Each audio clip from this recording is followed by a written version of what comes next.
let's have us a little discussion on words and phrases. A little discussion of some of the original brand new history of the brand spanking new American military.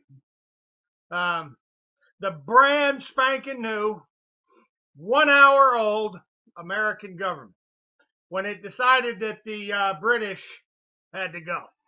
All right. Everybody's talking a lot about keeping and bearing arms these days.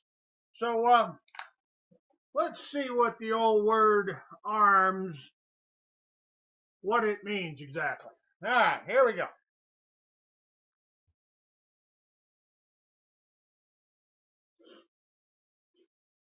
Constitutional guarantee of right to bear arms. The arms spoken of in the second article of the amendments of the Constitution of the United States, providing that the right of the people to keep and bear arms shall not be infringed, means such arms as are borne by people at war, or at least carried openly. And that's in State versus Smith, volume 11 of the Louisiana Annotated at pages 633, 634, and volume 66 of the American Bicentennial at page 208. Arms, as used in Constitution of 1870, Article 2, Section 5, providing that the citizens of this state shall have the right to keep and bear arms for their common defense, means such weapons as are used for the purposes of war, and does not include weapons not used in civilized warfare. And that's Fife versus State, volume 31 of the Arkansas Reporter at page 455 and at 458, and volume 25 of the American Reporter at page 556. Let's find another interesting one here.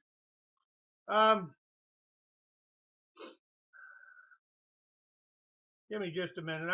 Okay, here we go. The word arms, as we find it in the Constitution of the United States, securing to the people the right to keep and bear arms, refers to the arms of a militiaman or soldier, and the word is used in its military sense. The arms of the infantry soldier are the musket and the bayonet, of cavalry and dragoons, the saber, holster, pistol, and carbine of the artillery. The field piece, siege gun, and mortar with sidearms. The term dirks, daggers, slung shots, sword, canes, brass knuckles, and bowie knives do not belong to the military vocabulary. Words and phrases, interesting volume to have in your collection. Now, folks, the reason I'm making this particular video is for a group of people across the United States that are, well, maybe they're not all that up on their American history.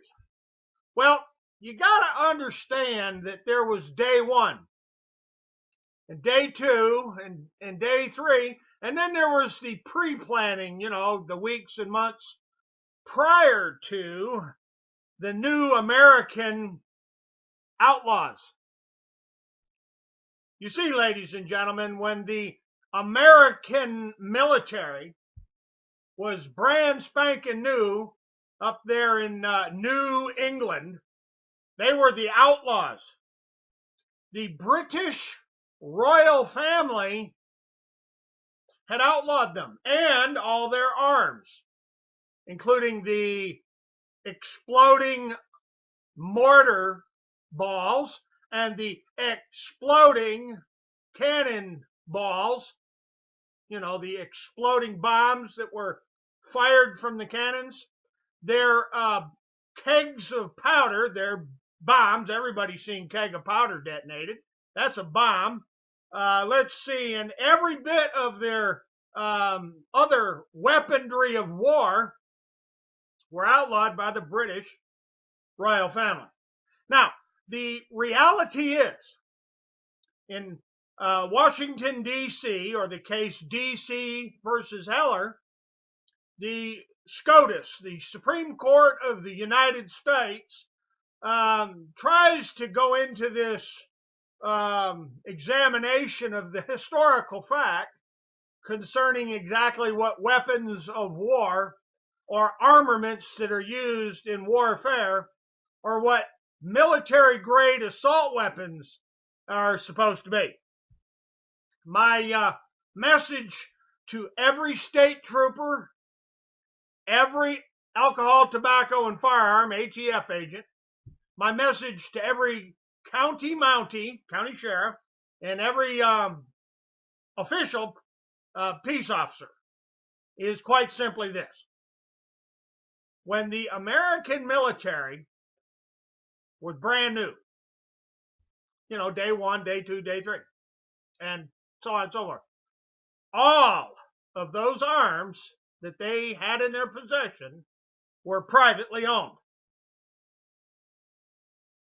Because you see, ladies and gentlemen, when the so-called U.S. government was brand spanking new, it was just a bunch of private people that decided they'd had enough.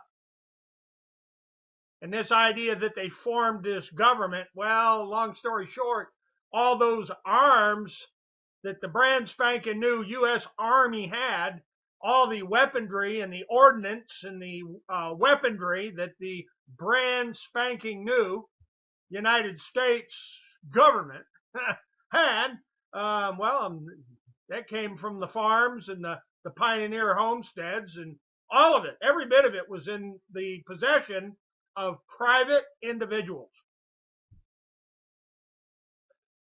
There's no point going any further, because you see, ladies and gentlemen, historical facts are stubborn things. And I can assure you of one thing. I've done all the reading and the historical research that one can do.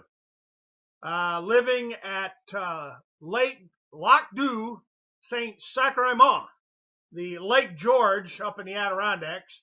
I lived over on the east side as a kid, and my mother made darn sure I learned how to read at a very early age. And I'm very certain of the armaments that I discuss in this particular video being in private hands.